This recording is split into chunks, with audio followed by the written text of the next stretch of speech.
So a big question that I get often that goes along with how long does it take to become a firefighter? A lot of candidates ask, how much does it cost to become a firefighter? And depending on the department you pursue and what route you take, the fees and costs that you may acquire can be different to the next candidate. So everything's going to be pertinent to your own specific journey and the path that you take and the department that you pursue. In this video, I'm going to give you two examples. One example is going to be I'm going to be pursuing a fire department that only requires that I have an EMT to be eligible to test for them. On the other example, I'm going to pursue a fire department that requires that I have a paramedic and a firefighter 1 to be eligible to test with them. So it's just going to give you an example of how the fees and costs can vary depending on the departments I pursue. So just like I told you in the beginning, when it comes to, the fees and costs, it can vary depending on, your route that you take. Perfect example is, you may have Department A, they may utilize the National Testing Network to conduct their actual testing process. So the CPAT and the written exam, the National Testing Network fees may vary to another organization's fees. So you got to be very diligent about, researching ahead of time, knowing what you're getting yourself into so you have the funds necessary to actually pursue those testing exams and pursue those fire departments. But just in a general sense, those two examples that I talked about, that's kind of what I'm going to give you. And just know that it's not end all be all, and your numbers may change. And, over time, those numbers can change as time goes on. Fees and costs increase, and, they may have additional requirements that you must obtain to be eligible to test.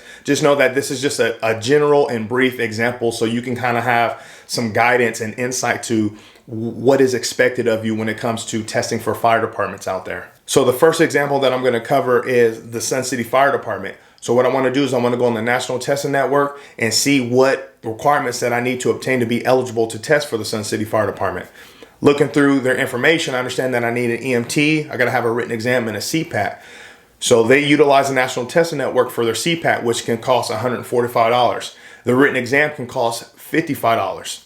Knowing that I need an EMT, I'm going to search for EMT programs back in my hometown, Sacramento. So I know Sac State offers an EMT program for about $1,500.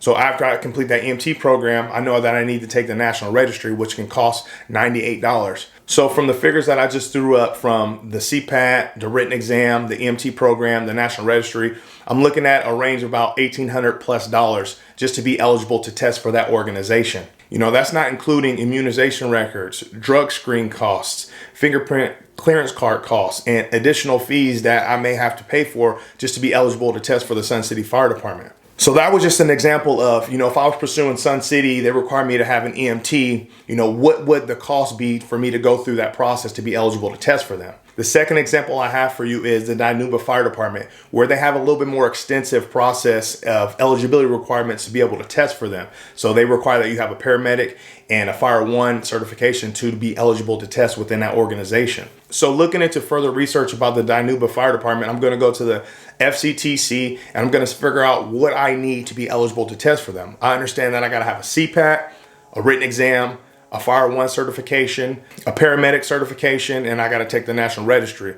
So knowing what requirements that I need to obtain, I got to figure out how much does it cost to obtain each of those requirements. So through the FCTC, their CPAT costs about $150.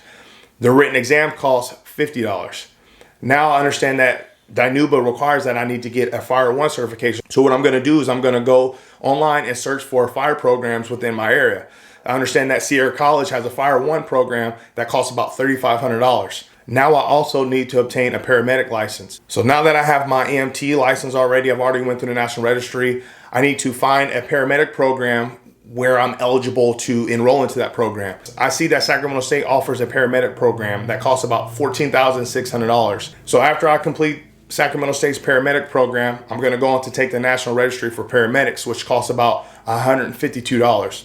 So looking at all those figures from the CPAT, the written exam, the Firefighter 1 certification, my paramedic certification, and the National Registry, looking at about $18,500 plus just to be eligible to test for the Dinuba Fire Department. And just like the EMT side of it, that's not including the immunization records, the drug screen costs, the fingerprint clearance costs, any additional fees or costs that is required by the Dinuba Fire Department for me to be eligible to get hired within that organization. So looking at all those numbers, I know it can seem very overwhelming, but it's all pieced together like a puzzle. Yeah, when you're looking at it, when you're doing your research and you're looking at it on your screen and you're writing your numbers and you kind of see the total, super overwhelming. It's totally understandable. All of us been through it. Just know that you do it piece by piece. There's payment plans, there's financial aid available. You just got to make sure you're very diligent about doing your research and see what you need to help aid you through your process to becoming a firefighter. So I've covered 2 examples, just kind of giving you a general sense of kind of what's expected. Just like I told you, there may be fees and costs that I didn't cover that you may need to endure and go through to obtain the requirements necessary for your organization. I really hope this helped you. All in all, I want to wish you the best of luck. Stay consistent out there, and I'll catch you back here on the next one. Good luck, future firefighter.